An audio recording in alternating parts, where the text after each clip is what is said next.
અમરેલીના રાજુલા પંથકમાં દશકો જૂના સામાજિક વિવાદોનો અંત આવ્યો છે। ખાંભલિયા, ઝાંઝરડા અને ઊંટિયા ગામના 3 પરિવારો વચ્ચે 50 વર્ષથી ચાલી રહેલા વેરઝેરનો સમાધાનથી અંત આવ્યો।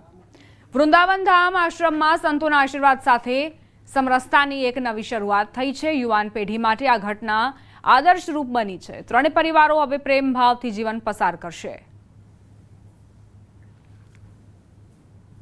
રાષ્ટ્રીય અધ્યક્ષ श्री राजेंद्रदास बापू की निष्ठा में सिहोर जगह मंत श्री श्री 1008 महामंडलेश्वर श्री जीराराम बापू तेमज कांबलिया जगह मंत बीजल भगत की हाजरी तेमज नागेरा समाज आगेवानों की उपस्थिति में आ 3 परिवारों वर्षों जूना वेरना आज वळामणा करवामां आव्या छे। आहिर समाजना नागेराना आगेवानो अहींया एकत्रित थया। 50 वर्षनुं जे जूनो इतिहास छे एने एक तरफ नकारीने आज नवो इतिहास कायम करी रह्या छे। अरवलीना भीलुडामां કેટલાક અસામાજિક તત્વોએ દુકાનમાં ઘૂસી આતંક મચાવ્યો। અનિલ ફેશન નામની દુકાનમાં કામ કરતા કર્મચારી પર હુમલો કરી તેને ઢોરમાર મારવામાં આવ્યો। જૂની અદાવત રાખી યુવકને માર મરાયો તેમજ દુકાન સળગાવી દેવાની ધમકી પણ અપાઈ। આ સમગ્ર ઘટના સીસીટીવી ફૂટેજ પણ સામે આવ્યા છે। ઘટનાના પગલે પોલીસ ફરિયાદ નોંધાઈ છે। અસામાજિક તત્વોના આતંકથી ભીલોડા બજારના વેપારીઓમાં ભય ફેલાયો। एक वर्ष जूनी बात थी। ये बात लईने नशानी हालत में व्यक्ति आयो और अमरा स्टाफ में जे माणस रहे छे एने ढोर मार मार्यो। ए टाइमे हूँ घरे हतो और अहींया मारा पप्पा फाधर हता तो एमने भी मारा फाधर ने भी कॉलर पकड़ीने एमने भी जेम तेम बोलतो तो एम धमकी अमने धमकी आपीने गयो तो भाई आ माणस ने अहींया राख्यो छे तो अमे तमारी दुकान सळगावी दईशुं अने अमारे जे भी माल छे आ बधो ए भी जेम तेम फेंकीने ए पछी नाई गयो।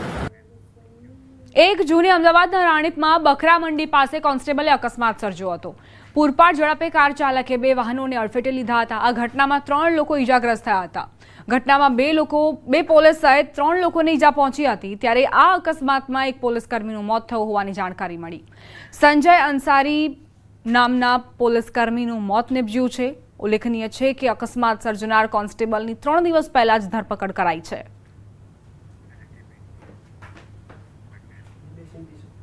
રાજકોટના જેતપુર જૂનાગઢ રોડ પર અકસ્માત આઈસર અને કાર વચ્ચે અકસ્માત સર્જાયો જેમાં એકનું મોત નિપજ્યું। 2 વ્યક્તિ ઘાયલ થયાના સમાચાર છે। બંધ આઈસર પાછળ કાર ધડાકાભેર અથડાઈ હતી। બંને ઈજાગ્રસ્તોને સારવાર માટે જૂનાગઢ ખસેડાયા। અકસ્માતની આ ઘટનાના સીસીટીવી ફૂટેજ પણ સામે આવ્યા છે। જેતપુર તાલુકા પોલીસે સીસીટીવી ફૂટેજ કબજે કરીને તપાસ આરંભી છે।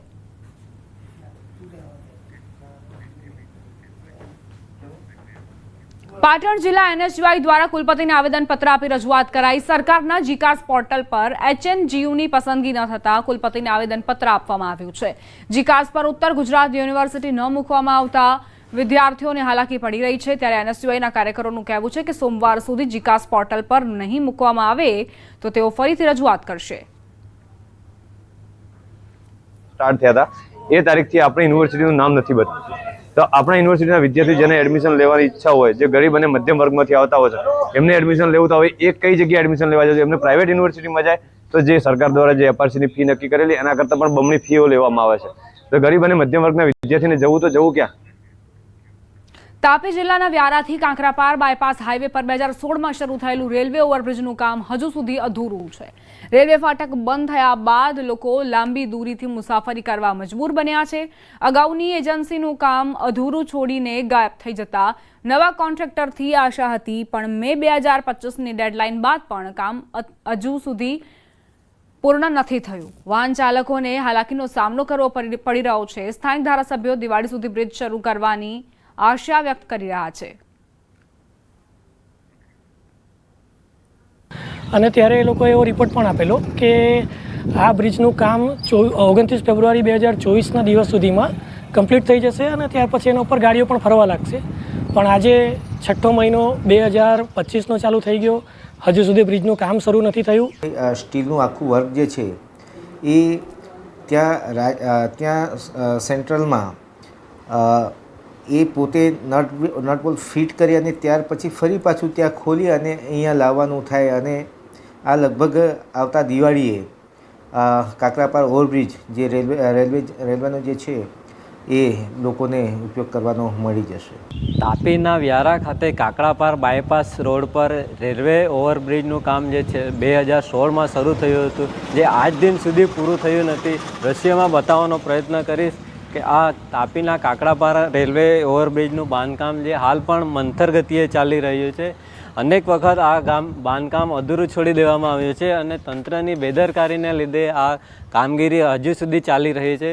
જોવા જઈએ તો આ બ્રિજનું બાંધકામ અધૂરું રહેવાને કારણે લોકોને ખાસ કરીને અવર જવર માટે ભારે તકલીફનો સામનો કરવો પડી રહ્યો છે. જોવા જઈએ તો અહીં બ્રિજનું બાંધકામ શરૂ થતાની સાથે જ રેલવે જે ફાટક હતી એ પણ બંધ કરી દેવામાં આવી હતી અને વાહન વ્યવહાર ડાયવર્ટ કરવામાં આવ્યો છે, જેને લઈને જે ભારે વાહન ચાલકો છે જેમને લાંબો ચક્રાવો પણ લેવો પડતો હોય છે અને એના લીધે વાહન ચાલકોનું ઈંધણ સહિત ખર્ચમાં પણ વધારો થતો રહ્યો છે. અનેક વખત લોકોની માંગણી થઈ છે કે આ બ્રિજનું કામ સત્વરે પૂરું કરવામાં આવે, છતાં પણ તંત્ર નિષ્ક્રિય રહેતા હજુ પણ આ બાંધકામ ચાલુ જ છે. ત્યારે આ રેલવે ઓવરબ્રિજ ક્યારે પૂર્ણ થશે તેને લઈને પણ અનેક સવાલો ઉઠવા પામ્યા છે. હેમંત ગામિત, ન્યૂઝ 18 ગુજરાતી, તાપી. સમાચાર સુરેન્દ્રનગરથી દારૂ વેચાતો હોવાનો વિડીયો વાયરલ થયો છે. પરાલી ગામે બેરોકટોક દારૂનું વેચાણ, દારૂ લઈને આવતા યુવકનો વિડીયો વાયરલ થયો. પોલીસની કામગીરી પર પણ સવાલ ઉઠ્યા છે. દારૂબંધીના ધજાગરા ઉડાવતો આ વિડીયો વાયરલ થયો છે. સુરેન્દ્રનગર એલસીબી એસઓજી તેમજ સ્થાનિક પોલીસની કામગીરી સામે અનેક પ્રશ્નો ઊભા થયા છે. વાયરલ વિડીયો અંગે ન્યૂઝ 18 ગુજરાતી પુષ્ટિ નથી કરતું. આ વિડીયો જુઓ, એક યુવક નજરે પડી રહ્યો છે જે દારૂ લઈ જઈ રહ્યો છે. સવાલ અહીં એ કે આ યુવક પાસે દારૂ ક્યાંથી આવ્યો? જ્યારે ગુજરાતમાં દારૂબંધી છે તો દારૂ બને છે ક્યાં, વેચાણ ક્યાં થાય છે અને આ યુવક પાસે આ દારૂ કેવી રીતે આવ્યો? સંવાદદાતા અક્ષય જોડાઈ ગયા છે વધુ જાણકારી સાથે. અક્ષય, સુરેન્દ્રનગરમાં એક વિડીયો વાયરલ થયો છે, યુવક દારૂ સાથે નજરે પડી રહ્યો છે, શું વિગત? જી, ચોક્કસથી વાત કરવામાં આવે તો સુરેન્દ્રનગર જિલ્લામાં દારૂબંધી હોવાની પોકળ વાતો છે એ સુરેન્દ્રનગર જિલ્લા પોલીસ દ્વારા કરવામાં આવી રહી છે. સુરેન્દ્રનગર જિલ્લામાં અવારનવાર સ્ટેટ મોનિટરિંગ સેલ ટીમની ટીમ દ્વારા હાઈવે પરથી મસ્ત મોટો દારૂનો જથ્થો ઝડપી પાડવામાં આવી રહ્યો છે. ત્યારે બીજી તરફ ગ્રામ્ય વિસ્તારમાં દેશી દારૂની બેરોકટોક વેચાણ થતું હોવાનો જે વિડીયો છે એ વાયરલ થયો છે. આ વિડીયો છે એ પાણછીણા પોલીસ મથક હેઠળ આવતા પરાલી ગામનો હોવાનો પ્રાથમિક વિગતો બહાર આવી છે. પરાલી ગામમાં દેશી દારૂનું ખુલ્લેઆમ વેચાણ થતું હોવાનો એક વિડીયો છે એ જાગૃત નાગરિક દ્વારા વાયરલ કરવામાં આવ્યો છે, જેને લઈને ક્યાંક ને ક્યાંક જે સ્થાનિક પાણછીણા પોલીસ છે તેમજ સુરેન્દ્રનગર જિલ્લા એલસીબી અને એસઓજી પોલીસ છે જે મસ્ત મોટી કામગીરી કરતી હોવાની જે વાતો કરી રહી છે તેની ખુલ્લેઆમ છે એની કામગીરી સામે સવાલો ઉઠવા પામે છે. ક્યાંક ને ક્યાંક પોલીસની કામગીરી સામે ચોક્કસથી સવાલો ઉભા થયા છે. આભાર અક્ષય જાણકારી આપવા માટે. રોકાઈશું એક બ્રેક માટે. આપ જોતા રહો ન્યૂઝ 18 ગુજરાતી.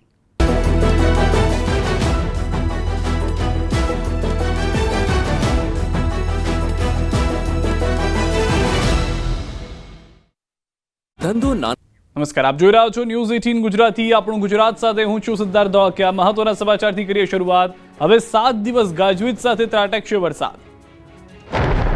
ગુજરાતીઓ ચોમાસાની રાહ જોઈ રહ્યા છે, પરંતુ ગુજરાતથી જાણે ચોમાસું રિસાઈ ગયું હોય તેમ નજીક આવી નથી રહ્યું.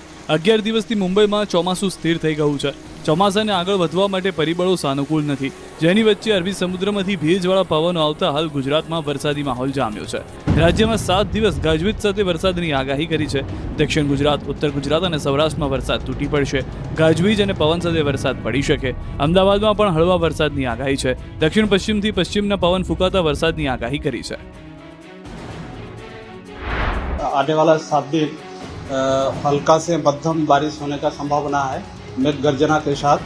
और ये जो डिस्ट्रिक्ट है ये मेनली आपका रहेगा दक्षिण गुजरात के सारे डिस्ट्रिक्ट है और उत्तर गुजरात के जो दक्षिण और पूर्व क्षेत्र जो डिस्ट्रिक्ट्स है इसमें हल्का से